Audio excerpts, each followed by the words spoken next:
ब्रह्मसूत्रम, ब्रह्मसूत्र ग्रंथ में page number 1013 और 1013 पेज के ऊपर से 10 नंबर की पंक्ति है। उस पंक्ति के बीच में ही है एवं प्राप्ते ब्रूमः। ठीक, तो चलिए भाई, तो बात यह चल रही है तृतीय अध्याय तृतीय पाद, और तृतीय अध्याय के तृतीय पाद का यह 28 नंबर का अधिकरण चल रहा है, और इस अधिकरण का नाम है प्रदानाधिकरणम। ठीक, और इस अधिकरण का विचार विषय बताया था कि संवर्ग विद्या के प्रसंग में जो उपास्य के रूप में बताया है वायु और प्राण। अब प्रश्न यह उपस्थित होता है कि वायु और प्राण ये स्वरूपतः एक ही है, तो उनको एक करके ही, एक रूप से ही दोनों का ध्यान अर्थात उपासना करनी चाहिए, या अलग अलग रूप से उनकी उपासना करनी चाहिए, ये प्रश्न उपस्थित होता है। तब पूर्व पक्षी ने अपनी बात कही कि वायु और प्राण इन दोनों को एक करके ही, एक रूप से ही उनका चिंतन अर्थात ध्यान अर्थात उनकी उपासना करनी चाहिए, ऐसा पूर्व पक्षी ने अभी तक बता दिया। अब उस पूर्व पक्षी का निराकरण करने के लिए सिद्धांत पक्ष की बात आ रही है, एवं प्राप्ते ब्रूमः इत्यादि। तो ये जो पंक्ति है एवं प्राप्ते ब्रूमः, इसके ऊपर लिखिए सिद्धांत। सिद्धांत, ठीक। और एवं के पूर्व में एक छोटा सा वाक्य लिखिए, उत्सूत्रम एव सिद्धांतयति। उत्सूत्रम एव सिद्धांतयति एवं इति। उत्सूत्रम का मतलब होता है सूत्र के माध्यम से तो उत्तर तो आगे देंगे, किंतु अभी सूत्र के बाहर ही सिद्धांती उत्तर दे रहे हैं उस पूर्व पक्षी का। ठीक है, एवं प्राप्ते ब्रूमः, पंक्ति देखिए आगे, पृथक एव वायु प्राणौ उपगंतव्यौ इति। ये सिद्धांत है, कह रहे हैं कि वायु प्राणौ, वायु और प्राण ये दो पृथक एव अलग अलग रूप से ही उपगंतव्यौ इति। उपगंतव्यौ इसका अर्थ लिखिए ध्यातव्यौ बराबर उपासितव्यौ। ध्यातव्यौ मतलब उपासितव्यौ, अर्थात अलग अलग रूप से ही इनका ध्यान करना चाहिए, अर्थात इनकी उपासना करनी चाहिए, दोनों को एक करके नहीं। ये सिद्धांति फिर उस सिद्धांतियों को पूछेंगे क्यों ऐसा, अकस्मात क्यों ऐसा आप बोल रहे हो कि दोनों को एक करके ध्यान करना चाहिए, उपासना करनी चाहिए। तब पूर्व पक्षी उत्तर दे रहे हैं, क्या तब सिद्धांती उत्तर दे रहे हैं क्यों अलग अलग रूप से ध्यान करना है, एक रूप से नहीं। क्या पृथक उपदेशात, उनका अलग अलग रूप से उपदेश हुआ है। ठीक है, आगे कैसे, तो कह रहे आध्यानार्थ ही अयम आध्यात्मादि दैव विभागोपदेशः सह असति आध्यान पृथक्त्वे अनर्थक एव स्यात्। ठीक है, शब्दों का थोड़ा अन्वय कर लेते हैं। ही अयम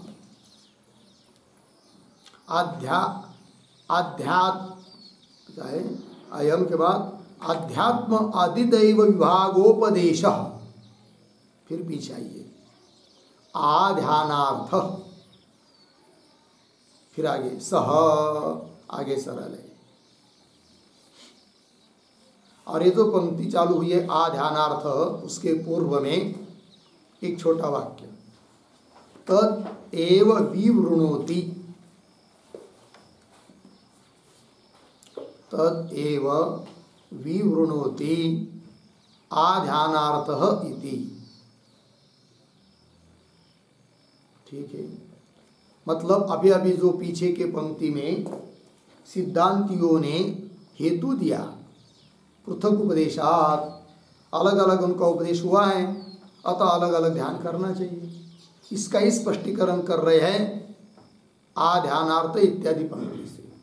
तो अन्वय के अनुसार अर्थ देखिए, ही क्योंकि अयम क्या विभाग, कैसा, अध्यात्म आदिदैव विभागोपदेश, प्राण अध्यात्म है, वायु आदिदैव है, इस प्रकार के जो अध्यात्म और आदिदैव के रूप में विभाग का उपदेश किया है, वो किस लिए किया है, तब करे आध्यानार्थ। आध्यानार्थ मतलब उपासना के लिए, ध्यान के लिए, अलग अलग ध्यान के लिए। तो सह विभाग, विभागोपदेश क्या, असति आध्यान पृथक्त्वे, मतलब आध्यान पृथक्त्वे असति। आध्यान ध्यान, आध्यान का मतलब है आसमंता ध्यान अर्थात उपासना। आध्यान पृथक्त्वे मतलब वो ध्यान पृथक यदि नहीं होगा तो असति। आध्यान पृथक, उनको पृथक पृथक ध्यान नहीं मानेंगे तो अनर्थक एव स्यात्, सह अनर्थक एव स्यात्, सह हाँ विभागोपदेश, अध्यात्मादिदैव विभाग का जो उपदेश है वह व्यर्थ हो जाएगा, क्योंकि वो विभाग किया ही इसलिए है कि अलग अलग रूप से ध्यान किया जाए, और अलग अलग रूप से ध्यान नहीं मानेंगे तो विभाग करना व्यर्थ हो जाएगा। ये सिद्धांती बोल रहे हैं। ठीक है, तो ये जो पंक्ति है ना, अध्यात्मादिदैव विभागोपदेश इत्यादि, उसके आधार पर एक टिप्पणी लिखते छोटी सी लिखेंगे उत्तरण चिन्ह में, तौ वा एतौ, तौ वा एतौ द्वौ संवर्गौ, द्वौ संवर्गौ, उद्धरण चिन्ह 1, छांदोग्य 4:3-3, कौंस में लिखिए, वे ये दो संवर्ग है, वे ये दो संवर्ग है, बराबर संग्रसन करने वाले है, संग्रसन करने वाले हैं। आगे, इति उपास्य भेद वाक्यस्य, उपास्य भेद वाक्यस्य प्रयोग भेद परत्वात्, प्रयोग भेद परत्वात् वाक्यात् एव भेद सिद्धि इत्यर्थः, वाक्यात् एव भेद सिद्धि इत्यर्थः। ठीक है, देखो भाई अर्थ, तो जो पृथक उपदेश है वो कहाँ पर किया है, वो श्रुति कौन है, वो भी आपको बता दिया। तौ वा एतौ दो संवर्गौ, वे ये दो संवर्ग है, संवर्ग मतलब संग्रसन करने वाले, निगलने वाले, ठीक है ना। इति इस प्रकार उपास्य भेद वाक्य से, उपास्य का भेद बताने वाला जो वाक्य है वह वाक्य प्रयोग भेद परक है, प्रयोग भेद बताने के लिए ही उसका तात्पर्य है। प्रयोग ध्यान उपासना, अलग अलग उपासना बताने में ही उसका तात्पर्य है। अतः मालूम पड़ता है कि इस प्रकार इस वाक्य से ही, वाक्य प्रमाण से ही भेद की सिद्धि है, वाक्यादेव भेद सिद्धि इत्यर्थ हो गया। चलते हैं आगे। अब आगे भाष्य में ननु उक्तम न पृथक अनुचिंतनम तत्वाभेदात् इति, ये जो पंक्ति चालू हुई है ननु, उसके ऊपर लिखिए आक्षेप। आक्षेप। और ननु के पहले एक वाक्य भी लिख लेते हैं अवतरण के रूप में। पूर्व पक्ष उक्तम, पूर्व पक्षी उक्तम अनुद्य अनुद्य प्रत्याह ननु इति, प्रत्याह प्रत्याह ननु इति।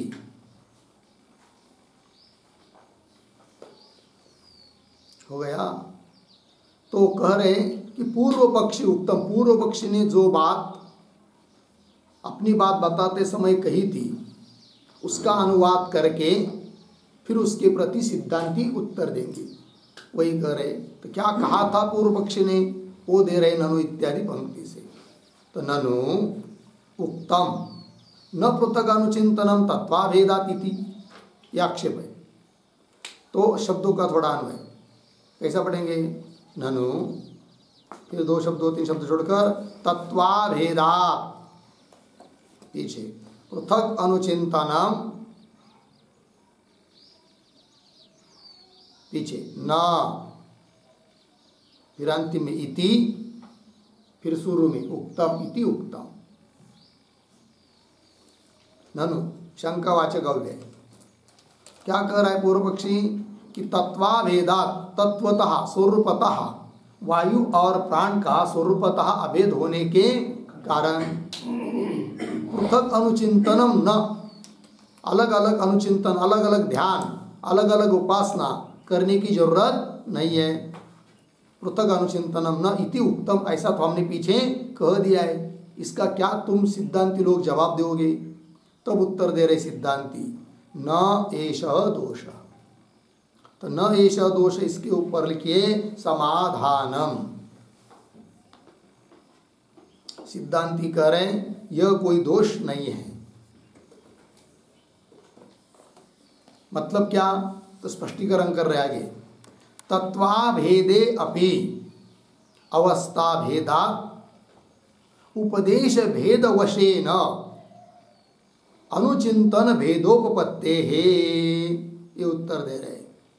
सिद्धांती कहते यद्यपि हमको मान्य है कि तत्वता स्वरूपता दोनों का अभेद है, वायु और प्राण का, तो भी अवस्था भेदात, उनकी अवस्था भिन्न है। क्या अवस्था भिन्न है? एक को कहते आध्यात्म प्राण को, और वायु को कहते हैं आदिदेव। एक बात। दूसरी बात, प्राण कार्य रूप है, वायु कारण रूप है। तो कार्यावस्थापन्न है प्राण और कारणावस्थापन्न है वायु।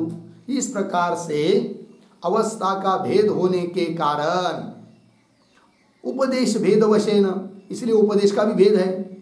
और उपदेश का भेद होने के कारण उपदेश भेद वशेन, वशेन बलेन, उपदेश भेद के बल से अनुचिंतन भेदोपपत्ति है। अनुचिंतन ध्यान उपासना, उसके भी भेद की उपपत्ति है, युक्ति युक्तता है। क्यों? यदि पृथक रूप से उसका उपासना नहीं होती तो पृथक उपदेश क्यों किया होता, जबकि पृथक उपदेश किया है। दूसरी बात, उनकी अवस्था भिन्न भिन्न है। यदि पृथक उपदेश पृथक ध्यान नहीं होता तो उनकी अवस्था को लेकर पृथक उनका उपदेश भी नहीं होता। किंतु अवस्था को लेकर पृथक उपदेश है, इसका मतलब श्रुति यही चाहती है कि उनका ध्यान उपासना अलग अलग ही होनी चाहिए। ये कह रहे सिद्धांती। तो अनुचिंतन भेदों को बनते हैं। ठीक है, ये पूर्ण विराम। आगे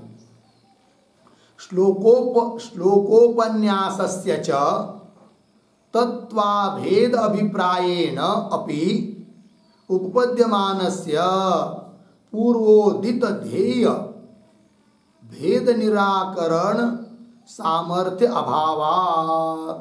ठीक है, अब कौन बात कही जा रही है इस पंक्ति से? तो ये जो पंक्ति चालू हुई श्लोकोपन्यासस्य इत्यादि, उसके पूर्व में एक वाक्य लिख लेते हैं अवतरण के रूप में। लिखेंगे सूर्योदय अस्तमयोः, सूर्योदय अस्तमययोः वायु अधीनत्वात्, वायु अधीनत्वात् तद अभेद अभिप्रायेण, तद अभेद अभिप्रायेण, कौंस में लिखिए, तयोः वायु प्राणयोः, तयोः वायु प्राणयोः स्वरूप अभेद अभिप्रायेण, स्वरूपाभेद, स्वरूप अभेद अभिप्रायेण, कौंस बंद, फिर आगे प्राणौ उक्तौ, पूर्ण विराम, आगे ततः, ततः अध्यात्म आदिदैव अवस्था भेदेन, अध्यात्म आदिदैव अवस्था भेदेन उक्तस्य ध्येय भेदस्य, उक्तस्य ध्येय भेदस्य निरासे, निरासे, आगे उद्धरण चिन्ह में यतश्च उदेति, यतश्च उदेति सूर्य, उद्धरण चिन्ह बंद, इति श्लोकस्य न शक्ति इति आह, इति श्लोकस्य न शक्ति इति आह, श्लोकोपन्यासस्य इति हो गया।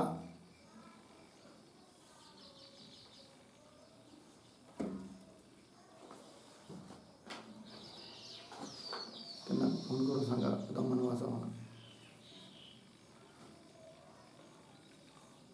देखो भाई अर्थ, तो सूर्योदय अस्तमय हो वायु अधीनत्वा, सूर्य का उदय और सूर्य का अस्त यह सूत्रात्मक वायु के अधीन है।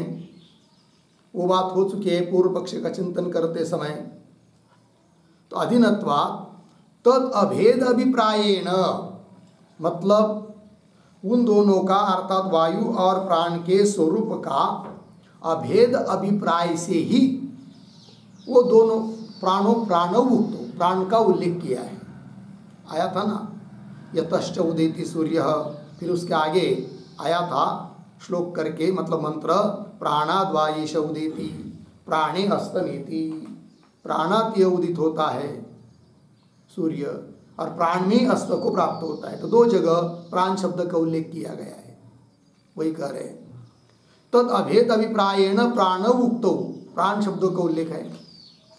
ततः आध्यात्म आदिदैव अवस्था भेदेन, आध्यात्म और आदिदैव अवस्था के भेद से उक्तस्य ध्येय भेदस्य, है कि नहीं, तो जो ध्येय का भेद बताया है अवस्था को लेकर, उसका निराकरण करने में समर्थ नहीं है वो श्लोक, क्योंकि उन श्लोकों का अभिप्राय इतनी बात के लिए ही है कि वायु और प्राण के स्वरूप का अभेद है, स्वरूपता अभेद है, इतनी बात बताने के लिए उनका वो अभिप्राय है। अतः वह श्लोक अर्थात वे मंत्र इस बात का निराकरण नहीं कर सकते कि ध्येय का भेद जो बताया है उसका निराकरण नहीं कर सकते, उपासना भिन्न भिन्न है इसका खंडन नहीं कर सकते हैं, ये सिद्धांती बोल रहे हैं। तो उक्तस्य ध्येय भेदस्य निरासे यतश्च उदेति सूर्य इति श्लोकस्य न शक्ति, सामर्थ्य नहीं है, यही बात कही जा रही है पंक्ति के माध्यम से। तो पंक्ति आ रही है, श्लोकोपन्यासस्य च तत्व अभेदाभिप्रायेण उपपद्यमानस्य पूर्व उदित ध्येय भेद निराकरण सामर्थ्य अभावात्। मिल गया पंक्ति।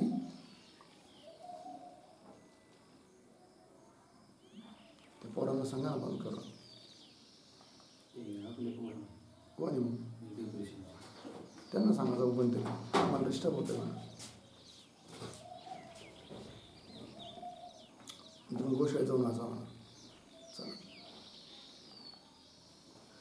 देखिए फिर, तो श्लोक उपन्यासस्य, उपन्यास निर्देश उल्लेख, श्लोक का जो उपन्यास निर्देश किया है, पूर्व पक्षी का विचार करते समय आया था ना, वो बात आई थी।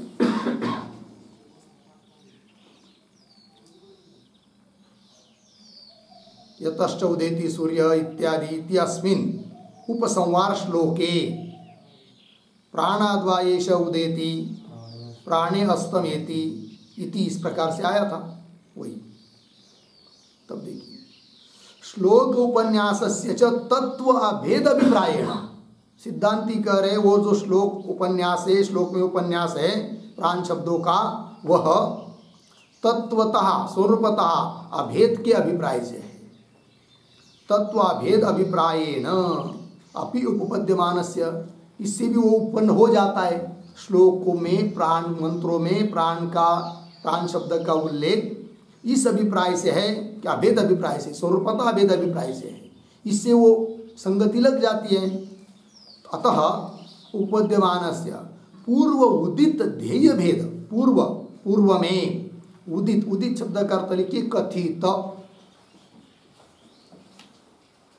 पूर्व उदित मतलब पूर्व में कथित, ध्येय भेद, ध्येय मतलब उपास्य, ध्येय भेद निराकरण सामर्थ्य अभाव, ध्येय का उपास्य का भेद है, इस बात का निराकरण करने के लिए सामर्थ्य उस मंत्र में या श्लोक में, उस मंत्र के शब्दों में नहीं है, क्योंकि उसका अभिप्राय अलग अर्थ में है।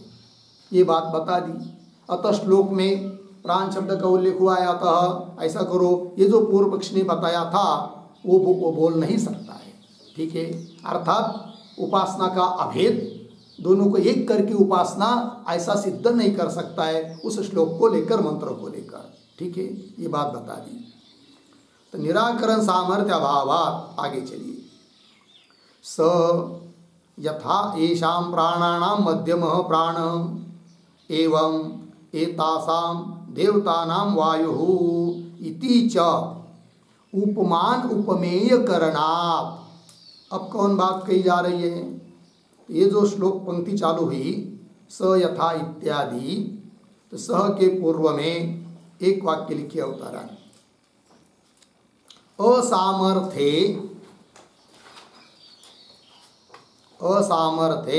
लिंगम आह, असामर्थे लिंगम आह स यथा इति। ठीक है, तब देखो भाई, तो ध्येय के भेद का भिन्न भिन्न ध्येय है, भिन्न भिन्न उपासना भिन्न भिन्न है, इसका निराकरण करने का सामर्थ्य नहीं है श्लोक में, मंत्र में, वो बताया पीछे। वही अब कह रहे कि असामर्थ्य में लिंग क्या, हेतु क्या है, वो दे रहे। स यथा येषां प्राणानां मध्यमः प्राणः अर्धविराम एवं एतासां देवतानां वायुः, साफ साफ अलग करके बताया है। तो स यथा, वह जिस प्रकार, येषां प्राणानां, प्राणानां का अर्थ लिखिए वागादीनां, वागादियों में मध्यम प्राण मध्यम है, बीच में श्रेष्ठ है। एक बात इधर हो गई प्राण को लेकर, और आगे एवं इसी प्रकार एतासाम देवतानां वायु, इन देवताओं में वायु मध्यम, वायु मध्यम है, श्रेष्ठ है। एतासाम देवतानां, इन देवताओं में, कौन देवता? अग्नि आदि देवता, उन अग्नि आदि देवताओं में वायु मध्यम है, श्रेष्ठ है।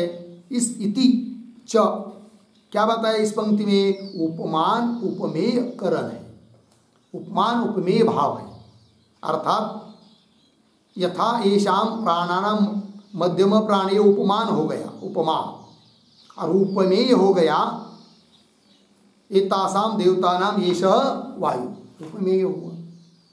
तो बोलेंगे उपमान उपमेय भाव इस श्रुति वाक्य में बताया है, किंतु उससे क्या सिद्ध हो रहा है प्रकृत प्रसंग में? तब उसके ऊपर एक शेष वाक्य लिखिए, कहाँ पर? उपमान उपमेय करणात्, इसके आधार पर। तो लिखिए तच्च उपमान उपमेयकरणम, तच्च उपमान उपमेयकरणम अभेदे बाध्येत इति शेषः, अभेदे बाध्येत इति शेषः। ठीक है, देखो भाई, तो ये जो श्रुति में उपमान उपमेय भाव बताया है वो बाधित हो जाएगा कब? यदि उपास्य दो न मानकर एक ही मानेंगे तब। वही कह रहे अभेदे, क्योंकि उपमान उपमेय भाव भेद में होता है न कि अभेद में। वही कह रहे फिर अभेदे, वो उपमान उपमेय भाव दोनों का अभेद मानेंगे, उपास्य के रूप में एक मानेंगे तो बाधित हो जाएगा। इसलिए भी सिद्ध होता है कि दोनों का अलग अलग करके ही ध्यान करना चाहिए, उपासना करनी चाहिए। ये सिद्धांती कह रहे हैं।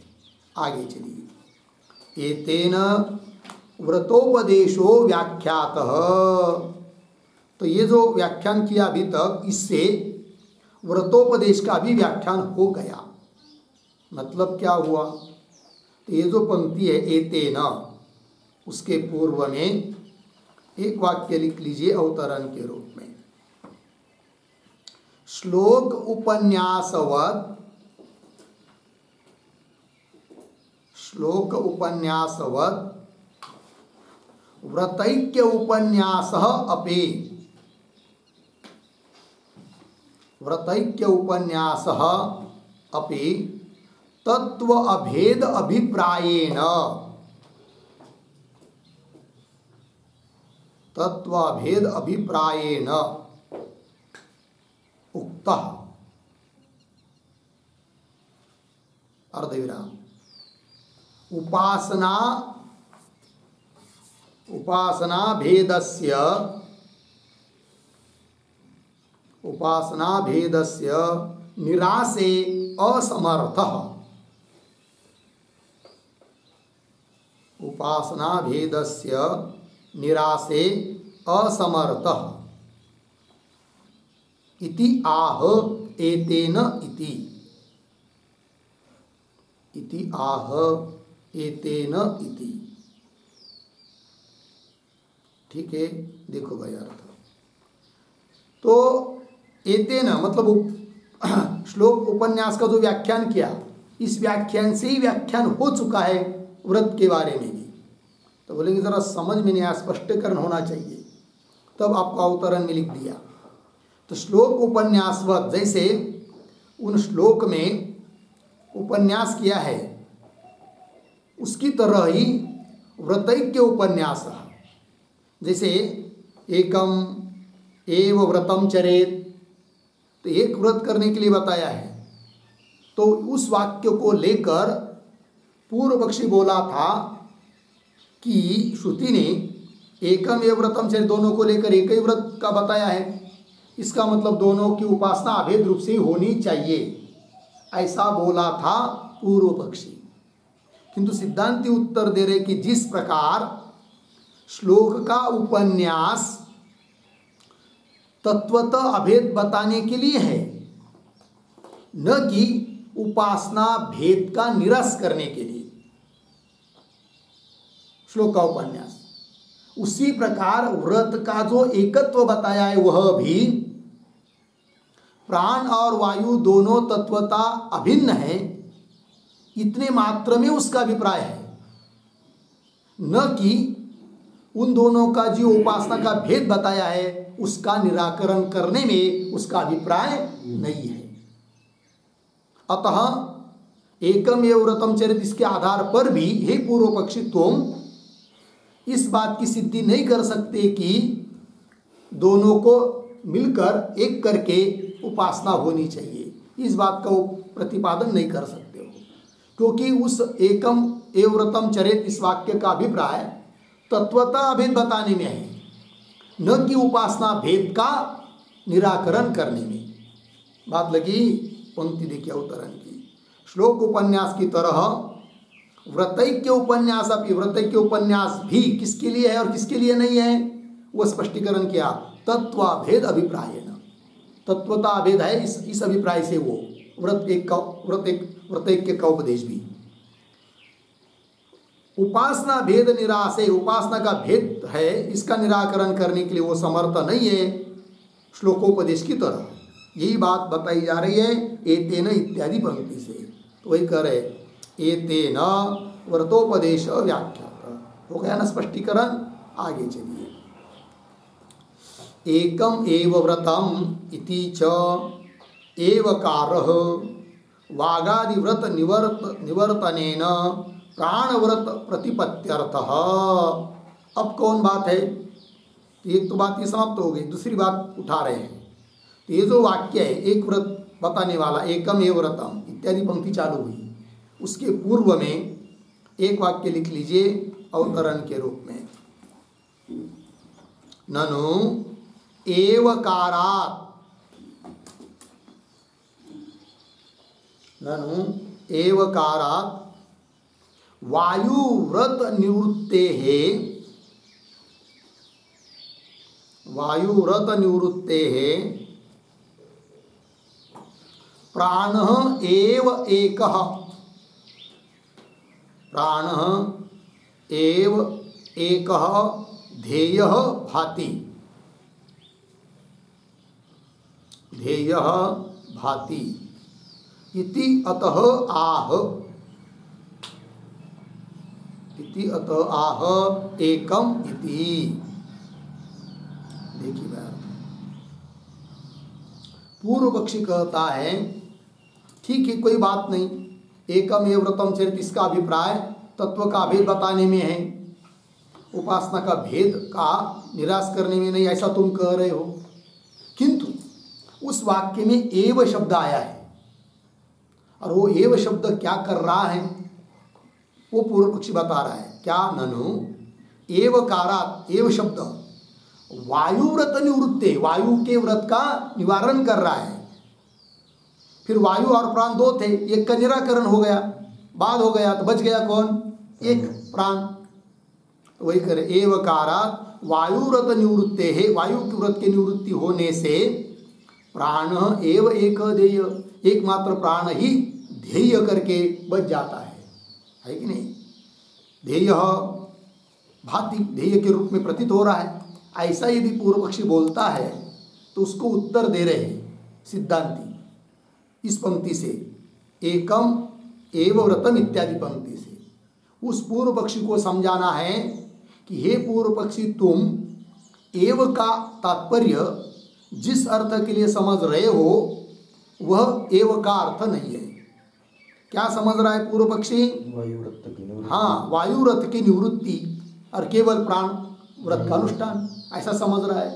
किंतु इस बात के लिए एवकार नहीं है।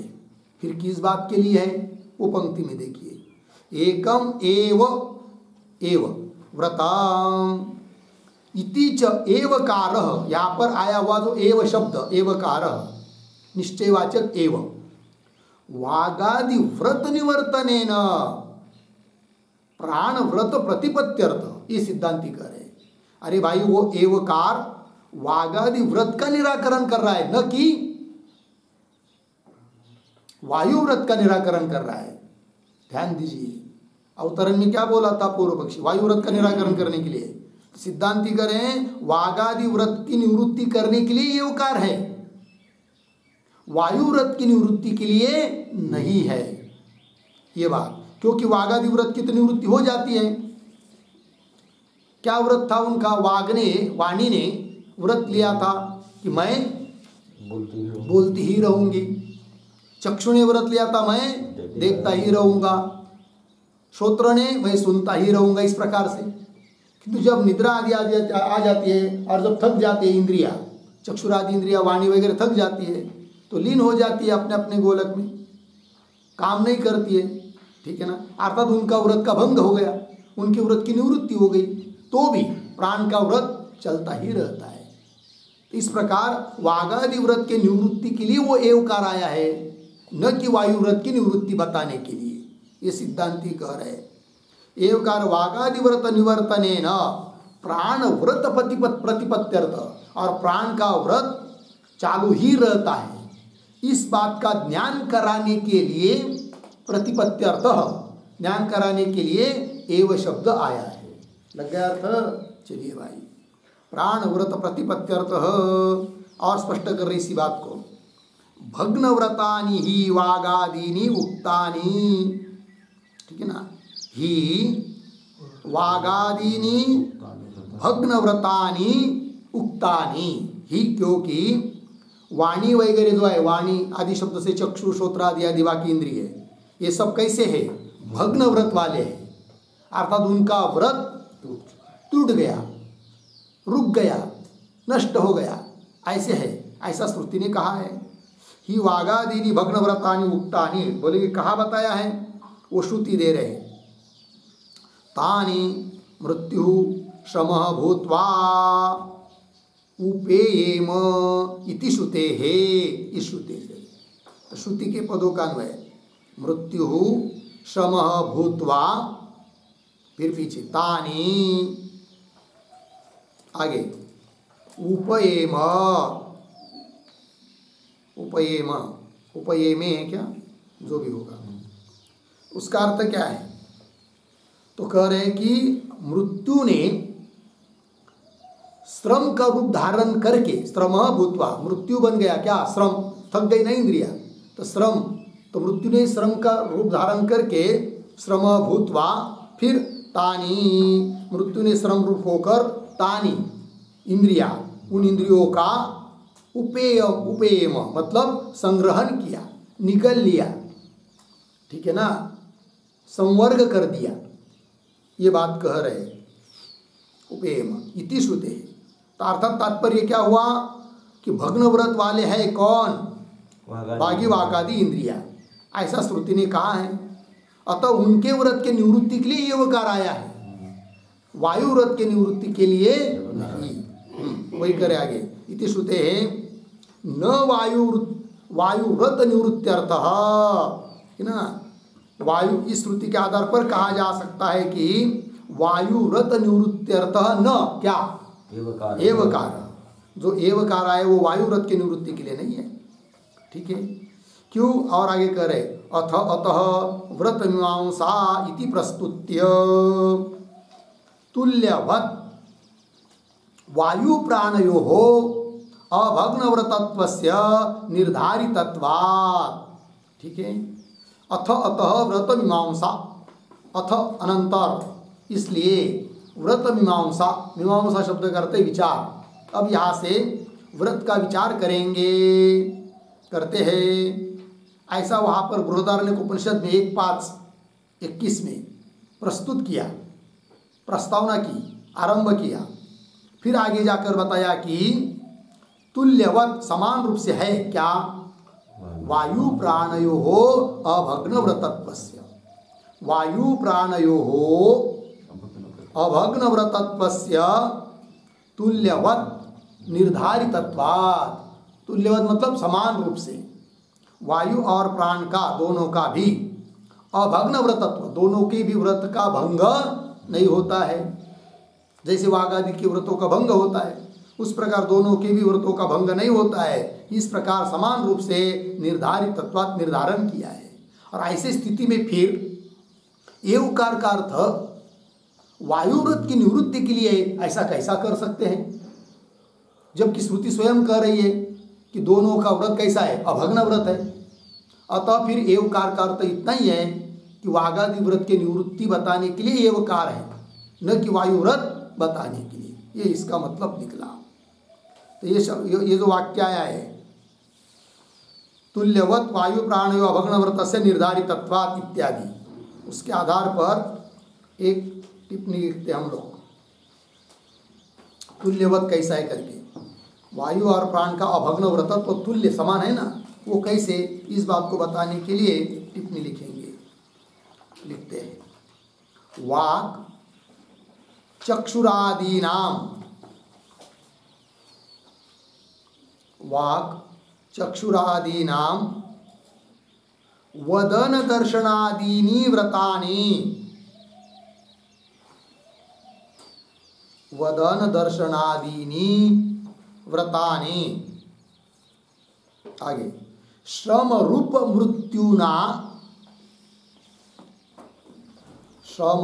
मृत्युना भग्नानि इति उक्त्वा प्राणस्य अभग्नव्रतत्वं निर्धारितम्। प्राणस्य अभग्नव्रतत्वं निर्धारितम्। अर्धविराम। तथा ज्वलन तापादीनि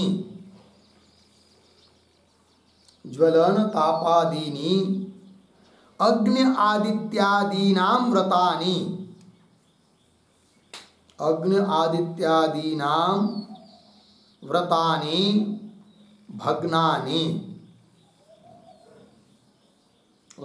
भग्नानि इति उक्त्वा वायोः अभग्नव्रतत्वं निर्धारितम्।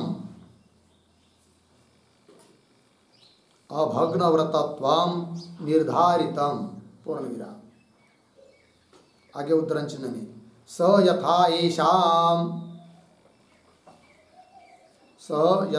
येषां प्राणानां मध्यमः प्राणः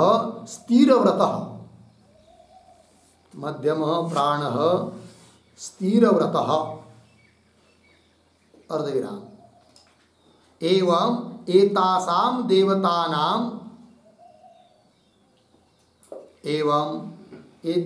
देवतानां वायुः पूर्ण विराम। आगे लोचन्ति ही अन्या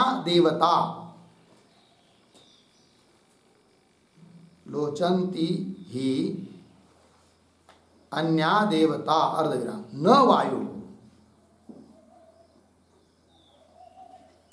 कौंस में लिखिए। वायु मध्यम प्राण के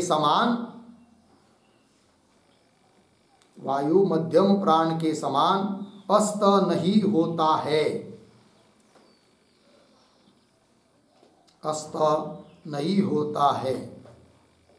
कौंस बंद और विराम। आगे सा एषा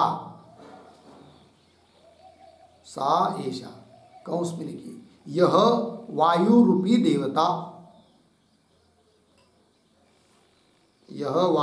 देवता कौंस बंद। अनस्तमिता देवता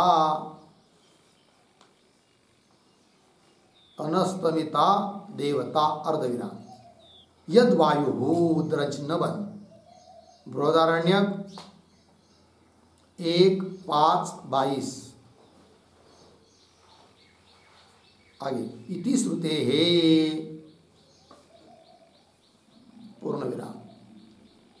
अतः भग्न व्रत निरासार्थः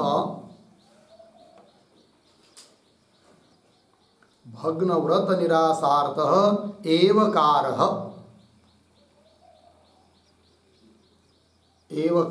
अर्धविराम न वायुव्रत निवृत्त्यर्थः इति। न वायुव्रत निवृत्त्यर्थः इति हो गया। अर्थ देखिए भाई,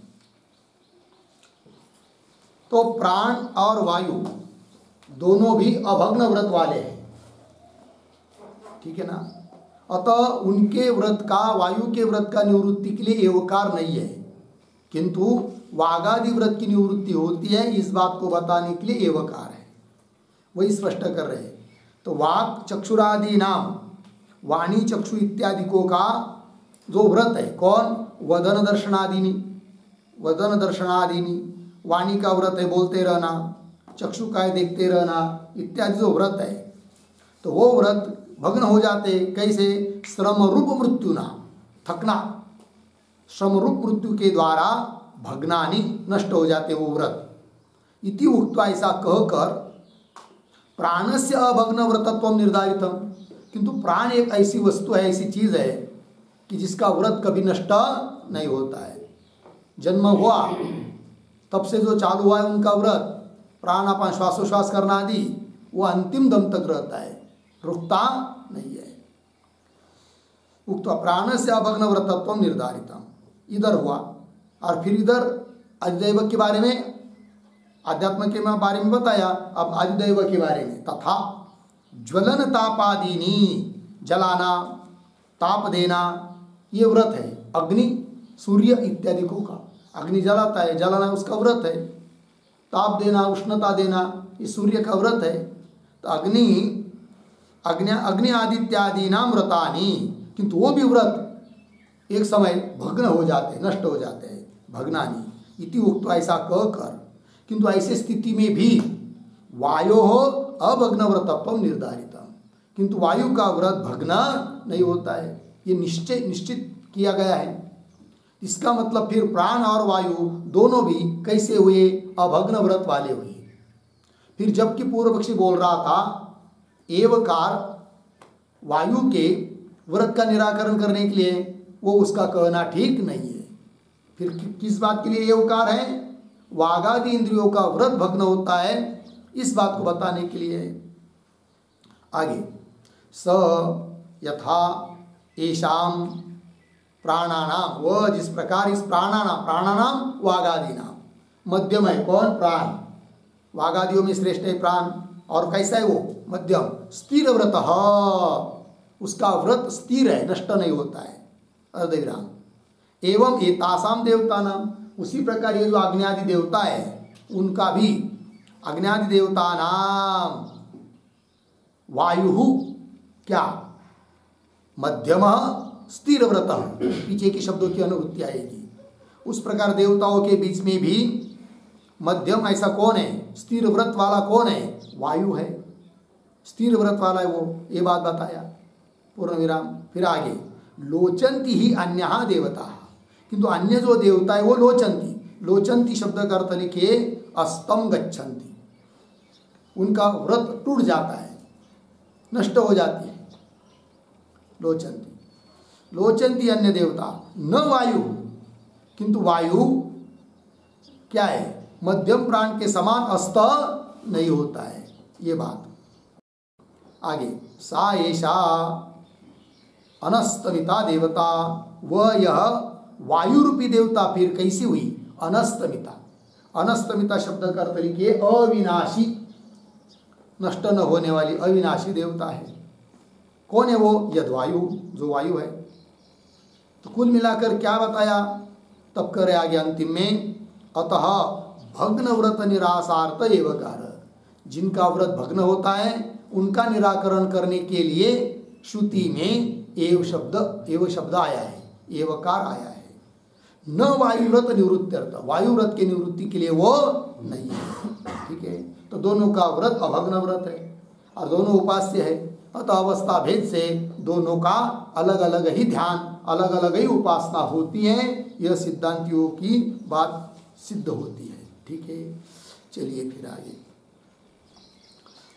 प्रस्तुत्य तुल्यवद वायु प्राणयो अभग्न व्रतत्व से निर्धारितत्वात्, होगा इतना। आगे चलिए।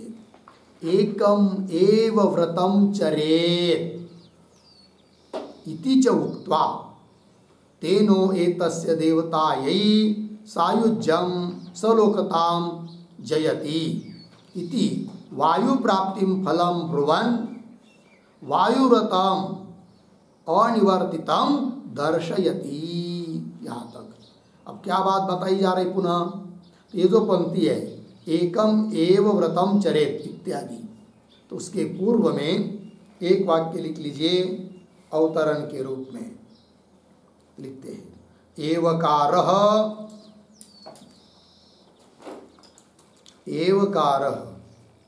न वायुव्रत निवृत्त्यर्थः, न वायुव्रत निवृत्त्यर्थः इत्यस्मिन् अर्थे लिंगम आह एकम इति पूर्ण विराम। कौंस में लिखिए फलोक्ति ही अपि वायुव्रत निवृत्त्याभावं दर्शयति। वायुव्रत निवृत्ति अभावं दर्शयति इति आह एकम इति आह एकम इति पूर्ण विराम कौंस बंद। ठीक है, दो अवतरणिका हो गए अलग अलग भाव से।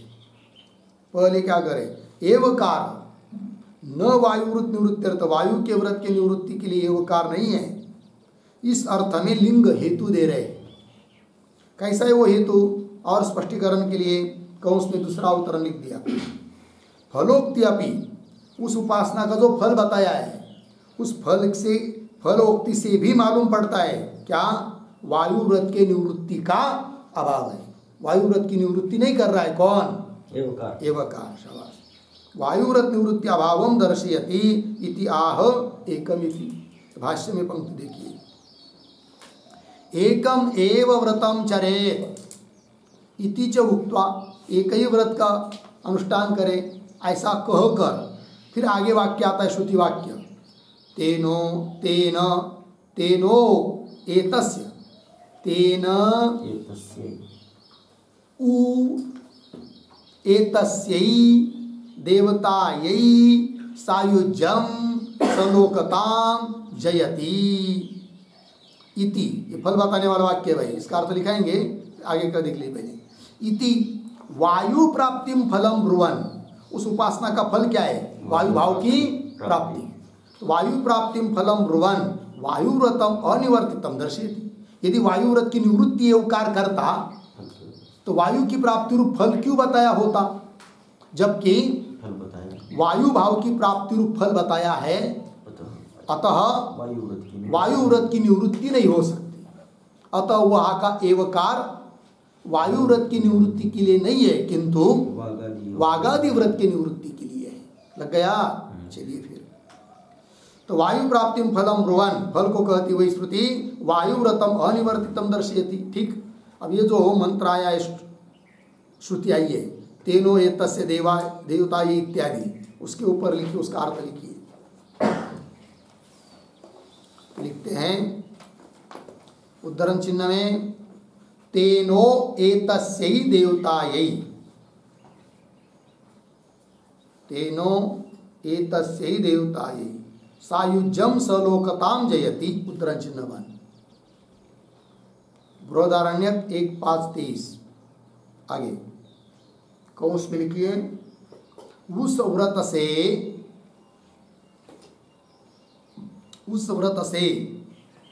इस प्राण देवता के साथ एकात्मता और एक स्थानत्व प्राप्त करता है, एक स्थानत्व प्राप्त करता है। पूर्ण विराम कंस बंद। आगे, इति श्रुतौ, इति श्रुतौ, उद्धरण चिन्ह में आगे तेनो, उद्धरण चिन्ह बंद, तेनो हुआ ना, कंस में लिखिए, तेन अधिक उ बराबर तेनो, तेन अधिक उ बराबर तेनो, कौंस बंद। फिर आगे लिखिए, इत्यत्र उकारः चार्थः, इत्यत्र उकारः चार्थः, कौंस में लिखिए, यहाँ का उकार समुच्चयार्थक है, समुच्चयार्थक है, कंस बंद, पूर्ण विराम। फिर आगे प्रतीक, तेन बराबर व्रतेन, तेन बराबर व्रतेन। फिर आगे प्रतीक, एतस्यै देवतायै बराबर एतस्याः देवतायाः एतस्याः देवतायाः कौंस में लिखे वायोः कौंस बंद। फिर आगे प्रतीक सायुज्यम सायुज्यम बराबर समान देहत्वम समान देहत्वम कौंस में लिखे व्यापकत्वम कौंस बंद अर्धविराम। आगे सलोकताम च प्रतीक है सलोकताम च बराबर समान लोकताम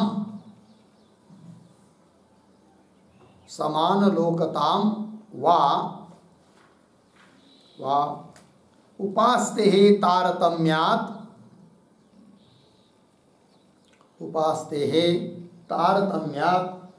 जयति बराबर प्राप्नोति इत्यर्थः ठीक है। देखिए भाई अर्थ तो जो मंत्र है तेनो एतस्यै देवतायै सायुज्यम सलोकताम जयति, तो तेना मतलब उस व्रत से इस प्राण देवता के साथ वायु देवता के साथ एकात्मता और एक स्थानत्व, ठीक है ना। एकात्मता मतलब सायुज्य, एक स्थानत्व सलोकता, तो प्राप्त करता है कौन उपासक, ये उसका अर्थ है।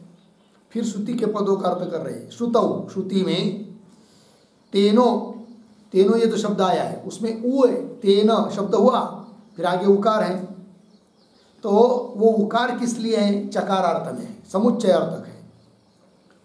फिर आगे तेन अर्थात व्रतेन एतस्यै देवतायै है कि नहीं, तो उसका रूपांतर कर दिया विभक्ति व्यत्यय एतस्याः देवतायाः, इन देवताओं का, कौन है वो देवता, वायु का, तो वायु देवता का सायुज्य प्राप्त कर लेता है उपासक।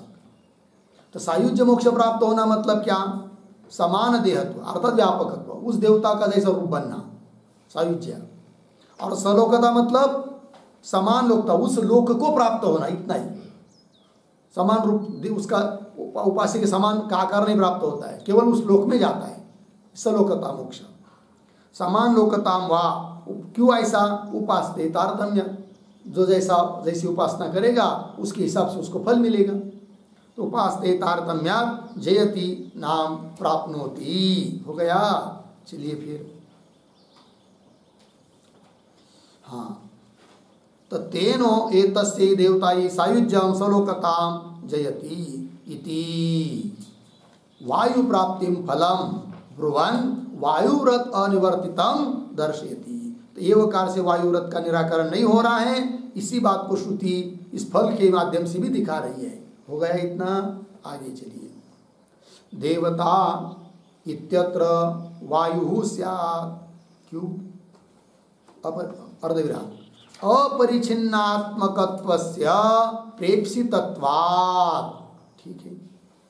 अब देखो भाई, ये जो पंक्ति है ना, देवता इत्यत्र, उसके पूर्व में एक वाक्य लिखे अवतरण, ननु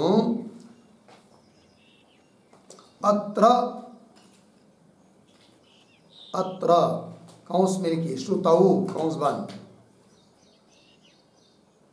आगे देवता प्राप्ति ही एव श्रुता, देवता प्राप्ति ही एव श्रुता अर्धविराम, न वायु प्राप्ति ही, न वायु प्राप्ति ही इति आशंक्य आह, इति आशंक्य आह देवता इति, ठीक है। देखो भाई, तो कोई शंका कर रहा है कि फल बताने वाली जो श्रुति अभी अभी पीछे के वाक्य में बताई है, तेन एतस्यै देवतायै सायुज्यं सलोकतां जयति, जयति नाम प्राप्नोति, तो इस देवता की सलोकता और सायुज्यता प्राप्त करते, ये बात बताइए। तो देवता शब्द का उल्लेख किया है, वायु शब्द का उल्लेख है नहीं है, तो वायु भाव को प्राप्त होता है। ये आपने कैसा अर्थ निकाला? शंका पंक्ति देखिए, ननो अत्र मतलब श्रुति में, अत्र मतलब श्रुति में, देवता प्राप्ति एवं श्रुता, एतस्य ही देवता, ही देवता की प्राप्ति बताई है, न वायु प्राप्ति, वायु की प्राप्ति तो बताई नहीं है। इति आशंका, ऐसी शंका कोई करेगा तो उत्तर दे रहे कि देवता शब्द से यहाँ पर वायु को ही लेना है। वही कह रहे भाष्य में, देवता इत्यत्र वायु स्यात्। फल बताने वाले वाक्य में जो देवता पद आया है ना, तो वहाँ पर वायु समझना, वायु देवता की प्राप्ति। ये बात बोलेंगे क्यों ऐसा वायु देवता की प्राप्ति? हेतु दे रहे, अपरिछिन्नात्मकत्वस्य प्रेप्सितत्वात्। उपासना करने वाला जो है उपासक, वह प्रेप्सा करता है, उसके लिए प्रेप्सित क्या है? प्रेप्सित मतलब उसके प्राप्ति का विषय, प्राप्ति की जो इच्छा है, उस इच्छा का विषय कौन है? तब कह रहे अपरिछिन्नात्मक देवता प्राप्ति की उसको इच्छा है। और अपरिछिन्नात्मक देवता उस प्रकरण में कौन है? वायु है। अतः देवता शब्द से वायु ही लेना, ये बात।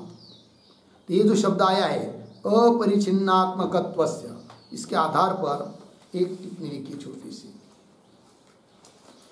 लिखते हैं, अस्मिन् प्रकरणे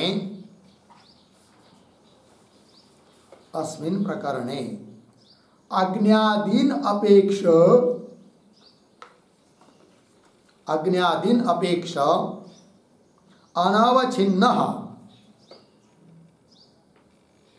अनवच्छिन्नः देवः वायुः अस्ति, देवः वायुः अस्ति, पूर्ण विराम। अज्ञादयः तु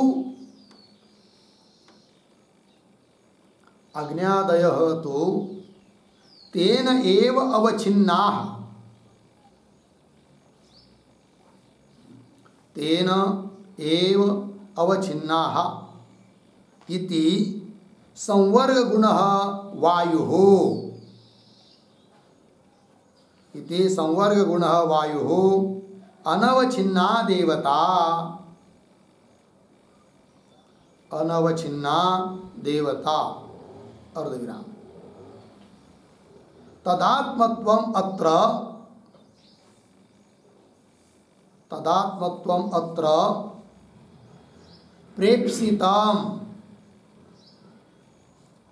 प्रेप्सितम बराबर आप्तुम इष्टम,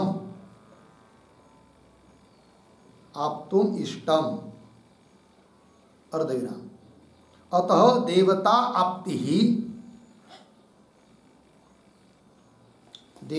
आप्ति ही बराबर वायु प्राप्ति ही इत्यर्थः, वायु प्राप्ति ही इत्यर्थः। ठीक है, देखो भैया, तो वो वायु देवता की प्राप्ति ही क्यों? वो अपरिछिन्नात्मक देवता है, इसलिए। वो कैसे भाई? अपरिछिन्न मतलब व्यापक है। तब कह रहे अस्मिन् प्रकरणे, उस संवर्ग विद्या के प्रसंग में जितनी भी देवता बताई है, अग्नि आदि, वायु आदि, उन सब में अपरिछिन्न है वायु, उन सब में व्यापक है वायु, और व्यापक तत्व की ही प्राप्ति की इच्छा है उपासक को। ठीक, तो अस्मिन् प्रकरणे अग्नि अपेक्षा, अग्नि को क्या अपेक्षा से अनवच्छिन्न देव है। अनवच्छिन्न मतलब व्यापक, अवच्छिन्न जो नहीं है, ऐसा देव वायु है। और आज्ञादय तो तेन एव अवच्छिन्न, आज्ञादिक तो तेन एव वायुना एव अवच्छिन्ना, वायु से अवच्छिन्न है। इति संवर्ग गुण वायु, संवर्ग गुण से युक्त जो वायु है वो अनवच्छिन्ना देवता, अनवच्छिन्न देवता, व्यापक देवता है। और तदात्मत्व मात्र प्रेप्सितम, तत्स्वरूप की प्राप्ति होना ही यहाँ पर उपासक के लिए प्रेप्सित है, प्राप्त करने के लिए इच्छित है। आप्तुम इष्टम, अतः देवता आप्ति मतलब वायु प्राप्ति हो गया। चलिए फिर, तो देवता इत्यत्र वायु स्यात्, क्यों भाई? अपरिछिन्नात्मकत्वस्य प्रेप्सितत्वात् हो गया। आगे चलिए, पुरस्तात् प्रयोगाच्च सा एषा अनस्तमिता देवता यद्वायो इति। अब क्या बात बोली जा रही है? ये जो पंक्ति पुरस्तात् उसके पूर्व में एक वाक्य लिखे अवतरण लिखते हैं, न केवलम प्रकरण आलोचनया, न केवलम प्रकरण आलोचनया, प्रकरण आलोचनया देवता वायु, देवता वायु अर्धविराम, किंतु साक्षात एव श्रुतेः, साक्षात एव श्रुतेः इति आह पुरस्तात् इति, पुरस्तात् इति पूर्ण विराम। आगे लिखिए एक वाक्य, तस्मात् तस्मात् तत्व अभेद दृष्ट्या, तत्व अभेद दृष्ट्या व्रतैक्यम इति स्थितम्, व्रतैक्यम इति स्थितम्। हो गया, देखो भाई अर्थ। तो ये जो पंक्ति चालू हुई है पुरस्तात्, तो कह रहे हैं उसके पूर्व में जो बात बताई प्रकरण का आलोचन करके बात बताई है। फिर अब कह रहे हैं कि न केवलम प्रकरण आलोचनया, केवल प्रकरण का, उस प्रकरण का चिंतन करने से ही देवता वायु है इस बात का ज्ञान नहीं हो रहा है, साक्षात भी बताया है श्रुति ने वायु देवता है करके। तो बोलेंगे वो कहाँ बताया है, वही करे, किंतु साक्षात एव श्रुते, साक्षात श्रुति ने भी बताया है। कहाँ पर, वही भाष्य पंक्ति में, पुरस्तात्। पुरस्तात् मतलब दो शब्द होते हैं, पुरस्तात् परस्तात्। परस्तात् शब्द का अर्थ होता है आगे, और पुरस्तात् मतलब पीछे। तो वहाँ उपनिषद में जाकर देखेंगे तो उसके पीछे में, क्योंकि यहाँ का नंबर है 1522, ठीक है ना। आगे चलिए, तो पुरस्तात् प्रयोगाच्च, पीछे में प्रयोग किया है, शब्द प्रयोग बताया है क्या, सा एषा अनस्तमिता देवता यद वायु, वह ये देवता कैसी है, अनस्तमिता। अनस्तमिता शब्द का अर्थ लिखिए अविनाशी, यह वायु देवता अविनाशी है। लग गया, सा एषा अनस्तमिता देवता, यह देवता कैसी है, नष्ट न होने वाली है। कौन है वो देवता, यद वायु, साक्षात्कार है वायु देवता है करके, इति लग गया। फिर ये जब अभी तक ऊपर दो चार पंक्ति से बात चली तो उससे अंतिम में सिद्ध क्या हुआ, तब कह रहे तस्मात् तत्व के स्वरूपता भेद दृष्टि से व्रत की एकता बताई है, न कि दोनों की उपासना एक हो जाए, इसलिए उपासना तो दोनों की अलग अलग ही है, ये बात कह दिया सिद्धांतियों ने। अब आगे चलते हैं, तथा तौ वा एतौ धौ संवर्गौ वायु एव देवेशो प्राण प्राणेशु इति भेदेन व्यपदिशति। तो बोलेंगे बीच में क्या पंक्ति आ गई भाई, क्या बता रहे अभी, ये जो पंक्ति चल रही है तथा इत्यादि, उसके पूर्व में एक वाक्य लिख लीजिए अवतरण के रूप में, लिखते यत् तु पृथक उपदेशात्, पृथक उपदेशात् पृथक उपगमनम, पृथक उपगमनम, कौंस में लिखिए ध्यानम, कौंस बंद, आगे उत्तम, तद इदानीम विवृणोति, तद इदानीम विवृणोति तथा इति। ठीक है, देखो भाई अर्थ। तो पीछे जो बात कही थी, हेतु दिया था एकदम शुरू में जब सिद्धांत पक्ष चालू हुआ था, अकस्मात के आगे पृथक उपदेशात ऐसा बोला था ना, अलग अलग उपदेश है, तो उसका स्पष्टीकरण और कर रही इस पंक्ति से, यद तो पृथक उपदेशात पृथक उपगमनम, पृथक ध्यान पृथक उपासना बताई है, उत्तम, तद इदानीम विवृणोति, उसका ही विवरण अब कर रहे हैं कि बोलेंगे भाई पृथक उपदेश किया है ऐसा पीछे बताया, किंतु श्रुति वाक्य तो नहीं बताया था आपने भाष्य में, हम लोगों ने लिख लिया था वो ऊपर से वो बात अलग टिप्पणी करके। किंतु उसका आप स्पष्टीकरण कर रहे तथा इत्यादि पंक्ति से वो कौन वाक्य की जिसमें पृथक उपदेश किया है वो वाक्य दे रहे। तौ वाये तौ दो संवर्ग, वे हे वे ये दो संवर्ग है, संग्रसन करने वाले निगलने वाले हैं। कौन है वो दो? वायु एव देवेशु प्राण प्राणेशु। देवेशु वायु एव, देवताओं में वायु है, और प्राणेशु प्राण। यहाँ पर प्राणेशु शब्द का अर्थ क्या होगा? प्राणेशु वागादिशु। वागादि इंद्रियों में संवर्ग कौन है? प्राण। और देवताओं में संवर्ग कौन है? वायु। ये बात बता दी है, ठीक है। इति भेदेन व्यपदिशति, इस प्रकार भिन्न भिन्न के रूप में श्रुति ने व्यपदेश किया है। व्यपदिशति, व्यपदिशति का अर्थ लिखिए भेदेन निर्देशम करोति, भिन्न रूप से निर्देश श्रुति कर रही है। होगा इतना? आगे चलिए। ते वा ये तेज पंच अन्ये, अर्धविराम। आगे पंच अन्ये पुनः अर्धविराम। फिर आगे दश संतः तत्कृतम इति च भेदेन एव उपसंवरति। भेद से उपक्रम किया है और भेद से उपसंहार कर रही है श्रुति, ठीक है ना। तो कैसा कैसा भेद से उपसंहार कर रही भाई?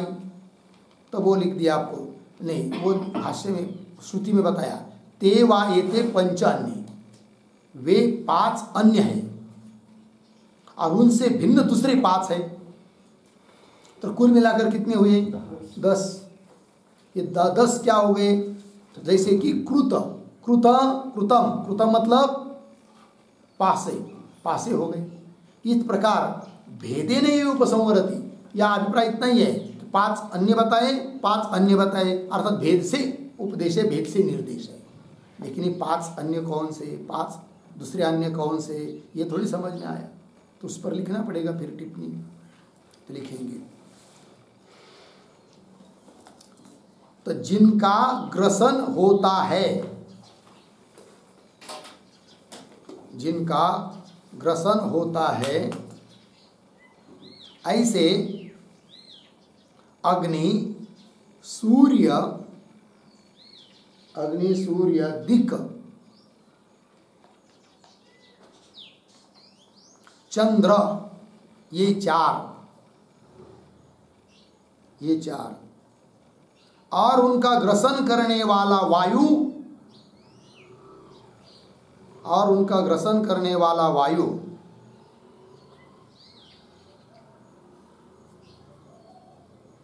पांचवा।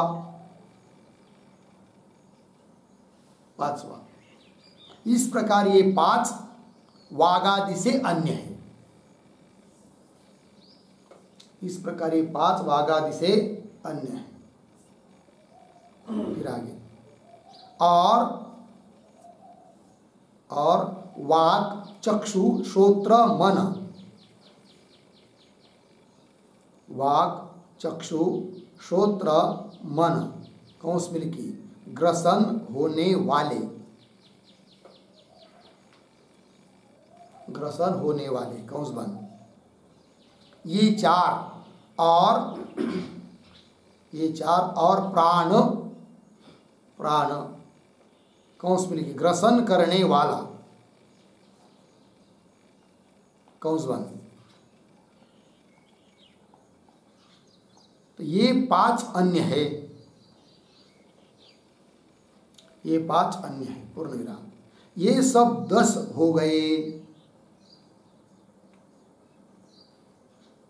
ये सब 10 हो गए, पूर्ण विराम। ये 10 कृत, ये 10 कृत कौंस में लिखिए कृत नाम के पासों से उपलक्षित द्युत है, कृत नाम के पासों से उपलक्षित द्युत है कौंस बात आगे है, पूर्ण विराम। फिर आगे इस प्रकार भेद से ही इस प्रकार भेद से ही श्रुति उपसंहार करती है। श्रुति उपसंहार करती है। पूर्ण विराम। अतः प्राण और वायु का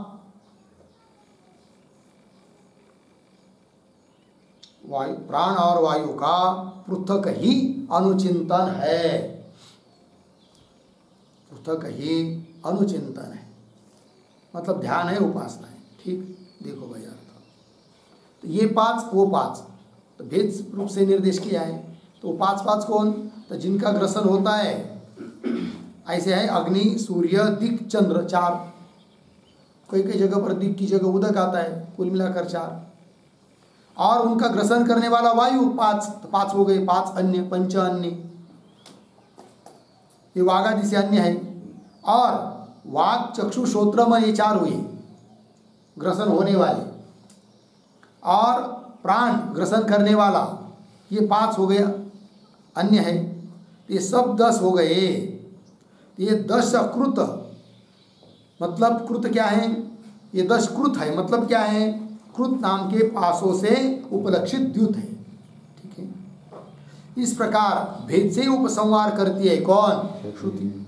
और भेद से उपसंहार कर रही है, इसलिए प्राण और वायु का पृथक ही अनुचिंतन है, ध्यान है, उपासना है। ये सिद्धांती बोल रहे हैं। ठीक है। चलिए फिर भाष्य पंक्ति में। ते वाये ते पंच अन्य, अर्धविराम। 5 अन्य कौन समझ में आया? फिर आगे पंच अन्य, दूसरे 5, फिर कुल मिलाकर 10। तो 10 संत, 10 होते हुए तत्कृतम, वे कृत है, पासे है। इति भेदेने एवं उपसंहरति, इस प्रकार भेद से उपसंहार कर रहे हैं। ठीक। तो यहाँ पर एक शब्द आया भाई कृतम, उसके आधार पर एक टिप्पणी लिख लीजिए, क्यों इनको कृत कह दिया। लिखते हैं, द्युत कर्म में, द्युत कर्म में पासों के जिस भाग में, पासों के जिस भाग में 4 बिंदु होते हैं, 4 बिंदु होते हैं, उस भाग को, उस भाग को कृत नाम से कहते हैं।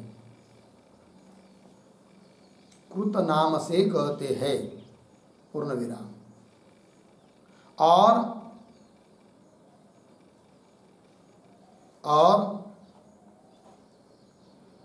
उन पासों के जिस भाग में, उन पासों के जिस भाग में 3 बिंदु होते हैं, 3 बिंदु होते हैं, उसको त्रेता कहते हैं। उसको त्रेता कहते हैं। अर्धविराम। 2 बिंदु के भाग को, 2 बिंदु के भाग को द्वापार कहते हैं। द्वापार कहते हैं। और 1 बिंदु के भाग को,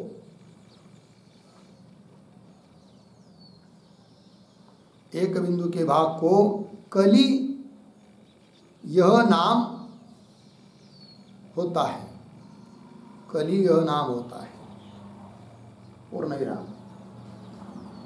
आगे 4 संख्या में, 4 संख्या में पूर्व के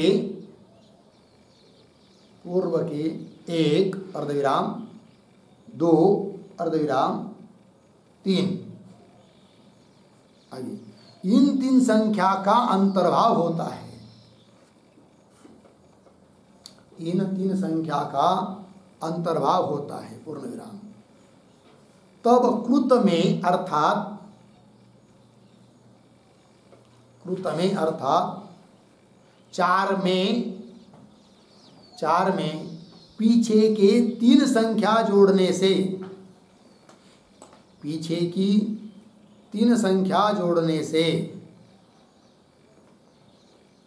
कौंस मिल के 4 + 3 + 2 + 1, 4 + 3 अधिक 2 अधिक 1, 4 3 2 1 उल्टा बराबर 10। फिर आगे कुल मिलाकर 10 संख्या होती है। कुल मिलाकर 10 संख्या होती है पूर्ण विराम। इससे किसी भी 10 पदार्थों को, इससे किसी भी 10 पदार्थों को कृत कहने की परिपाठी है। कृत कहने की परिपाठी है। हो गया जी। चलिए भाई, तो जो लोग द्युत कर्म खेलते हैं उनको ज़्यादा पता होगा वो क्या होता है, पासे कैसा उस पर बिंदु होते हैं करके। तो द्युत कर्म में पासों के जिस भाग में 4 बिंदु होते हैं उस भाग को कहते हैं कृत, कृत नाम देते हैं।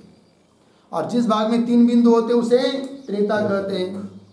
जिस भाग में 2 बिंदु है उसे द्वापार कहते हैं। और जिस बिंदु के और जिस भाग में एक बिंदु, हाँ, और जिस भाग में एक बिंदु होता है उसको कली नाम कहते हैं, कली नाम दिया जाता है। तो 4 संख्या में पूर्व के 1 2 3 इन 3 संख्या का क्या है, अंतर्भाव है।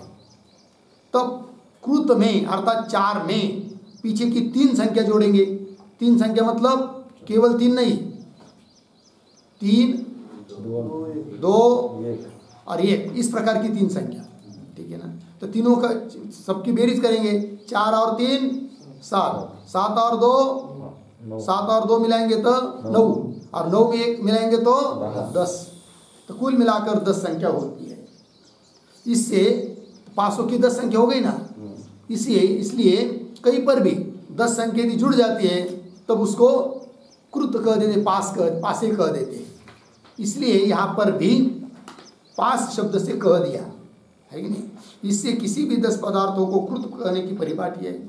इसलिए यहाँ पर भी कह दिया ना कि 5 ये हो गए, 5 वो हो गए।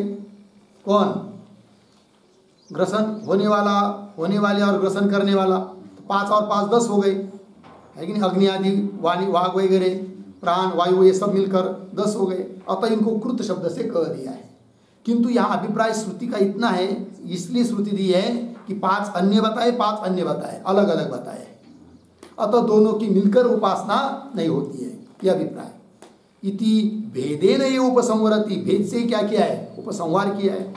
तो फिर कुल मिलाकर तात्पर्य क्या निकलता है, तब आगे अंतिम के पंक्ति में तस्मात् पृथक एव उपगमनम। तो तस्मात्, ये पहले एक छोटा वाक्य लिखा होता है, लिखेंगे उपक्रम उपसंवार ऐक रूप्य फलम। उपक्रम उपसंवार ऐक रूप्य फलम उपसंवरति,